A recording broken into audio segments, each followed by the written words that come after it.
नमस्कार, प्रार्थना हो स्वीकार देख रहे हैं आप। आपके साथ मैं हूं सुनीता राय शर्मा। आज हम जानेंगे कार्तिक महीने में दीपदान की महिमा।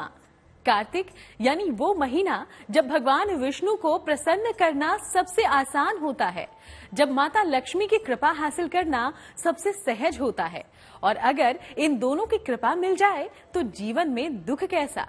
जीवन में सुख शांति, सम्मान और संतान, साथ ही संपत्ति सबका मिल जाता है वरदान। लेकिन इसके लिए करना होगा उपाय। कौन से हैं वो उपाय, आइए बताते हैं।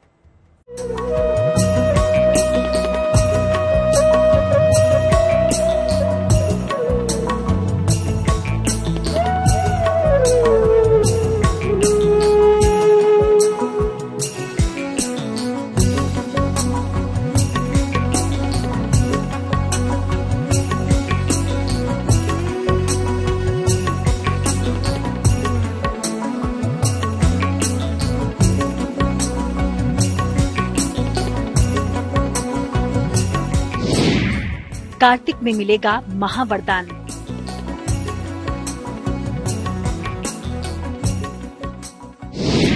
दुखों से मुक्ति दिलाएगा दीपदान। कार्तिक यानी देव कृपा का दिव्य मास, भगवान विष्णु और लक्ष्मी की कृपा पाने का महीना। तीज त्योहार और दान पुण्य के इस मास में किए जाने वाले दीपदान का विशेष महत्व बताया गया है। कहते हैं कार्तिक मास में किया गया दीपदान कभी निष्फल नहीं होता। कार्तिक के महीने में दीपदान की विशेष महत्ता है, क्योंकि हमारी जो भूधरा पृथ्वी है यह नित्य प्रति व्रतों का और त्योहारों का उत्सव होता है। तो कार्तिक महीने में बताया गया हमारे शास्त्रों में कि सभी देवताओं का आगमन पृथ्वी लोक पर कार्तिक के महीने में होता है। इसके निमित्त जैसे घर में हमारे अतिथि आते हैं तो अतिथि के हम लोग सत्कार के लिए, सेवा के लिए दीपक दिखाते हैं। उन देवताओं के निमित्त जो पृथ्वी लोक पर आते हैं उन देवताओं के लिए हम दीपक का दान करते हैं। चातुर्मास का आखिर माह कार्तिक भगवान विष्णु का सबसे प्रिय महीना माना गया है। कार्तिक मास में ही शिवपुत्र कार्तिकेय ने तारकासुर राक्षस का वध किया था, इसलिए इसका नाम कार्तिक पड़ा, जो विजय देने वाला है। पुराणों में कार्तिक की महिमा का उल्लेख इस प्रकार मिलता है। न कार्तिक समो मासो न कृतेन समम युगम, न वेद सदृशम शास्त्रम न तीर्थ गंगा समम। अर्थात कार्तिक के समान कोई अन्य मास श्रेष्ठ नहीं, सतयुग के समान कोई युग नहीं, वेद के समान कोई शास्त्र नहीं और गंगा जी के समान कोई तीर्थ नहीं। शास्त्रों के मुताबिक कार्तिक में दीपदान करने से भगवान विष्णु की अखंड कृपा प्राप्त होती है और जीवन में छाया अंधकार दूर होता है। कार्तिक में किए जाने वाले दीपदान को सौभाग्य बढ़ाने वाला बताया गया है। तो आइए आपको बताते हैं दीपदान का महत्व क्या है और साथ ही ये भी बताते हैं कि दीपदान के लिए कार्तिक मास को ही सबसे उत्तम क्यों माना गया है। कार्तिक में सूर्य सर्वाधिक कमजोर होता है। इस समय ऊर्जा और प्रकाश दोनों ही कमजोर हो जाते हैं। कार्तिक में दीपक जलाने वाले का ईश्वर, ऊर्जा और प्रकाश से संबंध स्थापित होता है। दीपक से ईश्वर की कृपा, ऊर्जा और समृद्धि सब कुछ मिल सकती है। कार्तिक मास में किया गया दीपदान कभी निष्फल नहीं होता। कार्तिक को चारों पुरुषार्थ, धर्म, अर्थ, काम, मोक्ष देने वाला माना गया है। कहते हैं कि कार्तिक मास में मंदिर में दीप प्रज्वलित करने से अश्वमेध यज्ञ के समान अखंड पुण्य की प्राप्ति होती है और जीवन में सभी प्रकार के सौभाग्य का उदय होता है। जो हमारे सनातन धर्म में जो हम लोग की पूजा होती है, कोई भी हम धार्मिक कार्य करते हैं तो कामना परख पूजा करते हैं, कोई भी कामना के लिए ही करते हैं।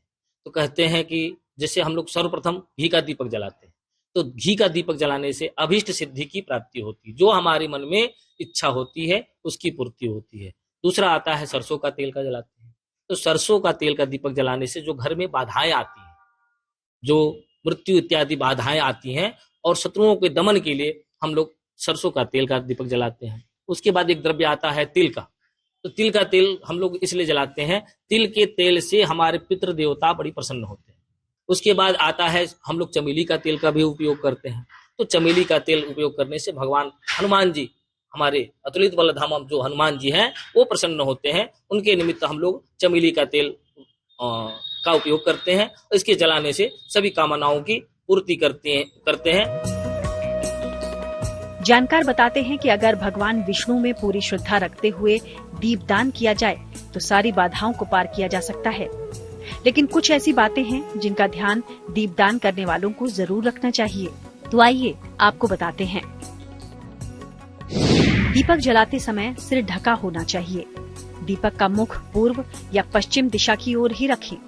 घर में कभी सरसों के तेल का दीपक न जलाएं। घर में हमेशा तिल के तेल या घी का दिया जलाएं। दीपक को मुंह से फूंककर कभी न बुझाएं। अगर दीपक बुझाना ही हो तो आंचल या कपड़े की हवा से बुझाएं। हिंदू शास्त्र गणना के आधार पर कार्तिक मास वर्ष आरंभ का समय भी माना गया है, जिसमें दीपदान के साथ तुलसी के पौधे की पूजा करना शुभ माना जाता है।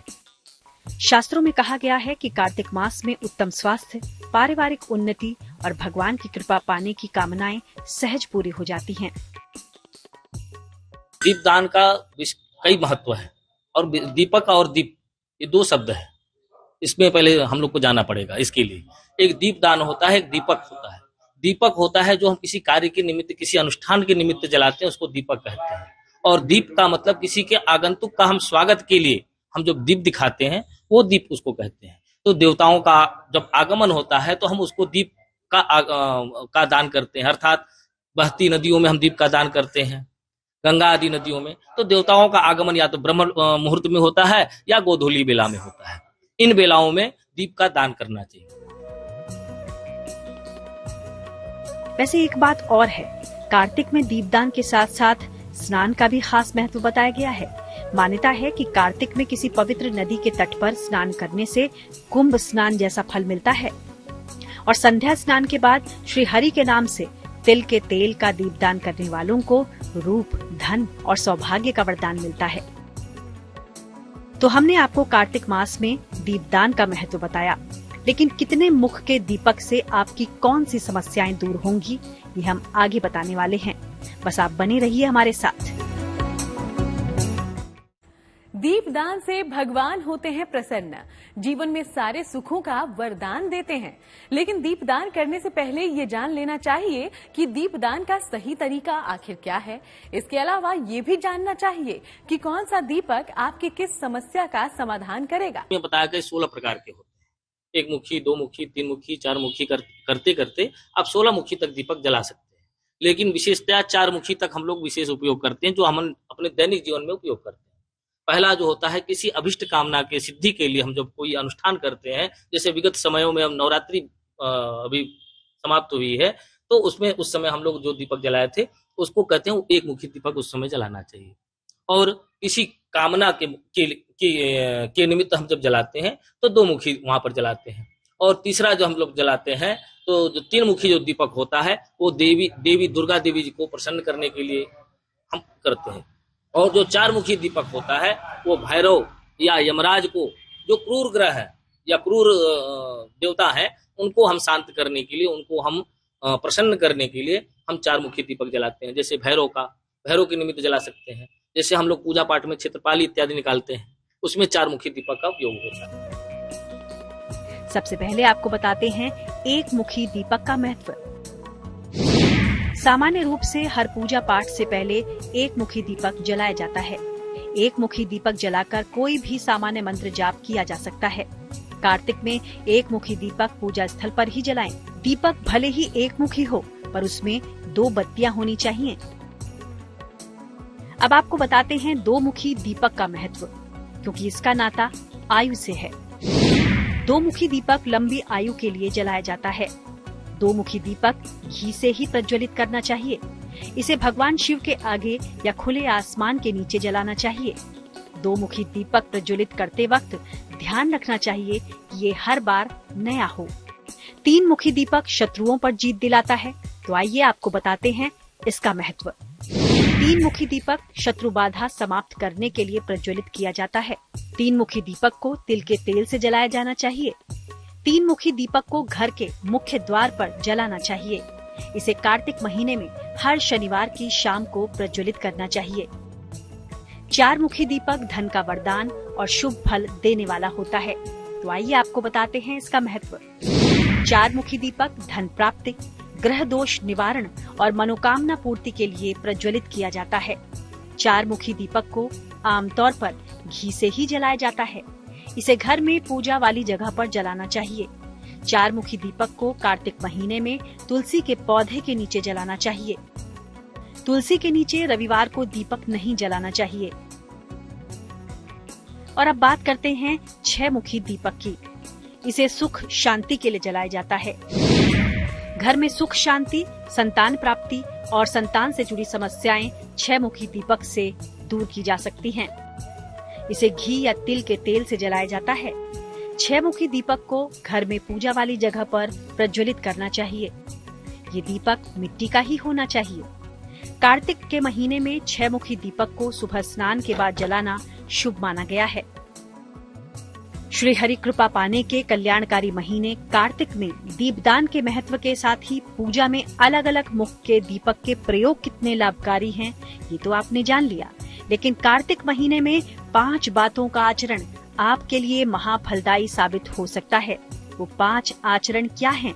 आगे जानिए।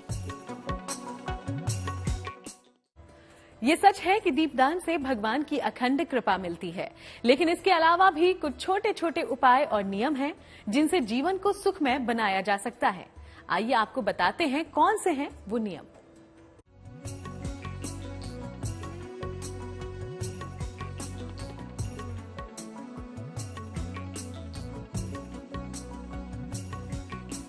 कार्तिक यानी पुण्य फल की प्राप्ति के लिए सबसे पावन और उत्तम महीना।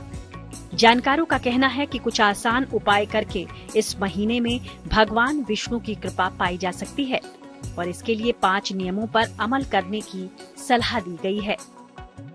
दीपदान का जो मुहूर्त हमने पहले बताया कि दीपदान का मुहूर्त होता है या तो ब्रह्म मुहूर्त में किया जाए या तो गोधूली बेला में किया जाए।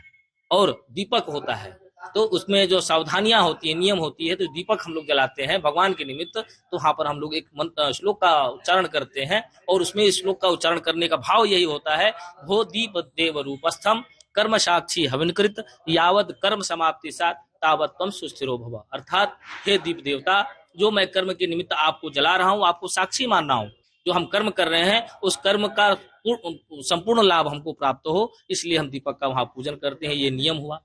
सावधानियां ये है कि कहीं दीपक हम ऐसी जगह जलाएं जहां से किसी का अनिष्ट न हो। दीपक जलाने का मतलब प्रकाश करना, न कि अनिष्ट करना। और वहां पर जलाते समय मन में भाव रखे दीपक के लिए क्या, शुभम करो तो कल्याणम आरोग्यम धन संपदाम मम बुद्धि प्रकाशाय दीपक ज्योति नमोस्तुते। जो हमारे जीवन में शुभता की प्राप्ति हो और मेरी बुद्धि की बल की वृद्धि हो, ये दीपक से हम लोग प्रार्थना करते हैं। आइए आपको बताते हैं क्या हैं भगवान श्री हरि की कृपा दिलाने वाले वो 5 आचरण। कार्तिक में तुलसी पूजा करें, अखंड पुण्य मिलेगा। विलासिता से मुक्ति के लिए जमीन पर सोना चाहिए। भक्ति से विमुख करने वाला आचरण न करें। कार्तिक मास में निंदा या विवाद से बचें। कार्तिक में दालों का सेवन नहीं किया जाए। कार्तिक महीने में दीपदान तो करना ही चाहिए, लेकिन इसके अलावा अगर इन 5 नियमों का भी पालन किया जाए तो जीवन सफल हो सकता है। तो आप भी श्री हरि के प्रिय कार्तिक मास में महालाभ के लिए करें दीपदान, तुलसी पूजन और इन 5 नियमों का आचरण। शुभ फलदायी इस दिव्य महीने में पूरी होंगी आपकी मनोकामना। तो चलिए कार्तिक के इस पावन महीने का आप भी लाभ उठाइए और उम्मीद करते हैं हम कि आपकी प्रार्थना होगी स्वीकार। फिलहाल शो में इतना ही। देश दुनिया की बाकी तमाम खबरों के लिए आप देखते रहिएगा GNT।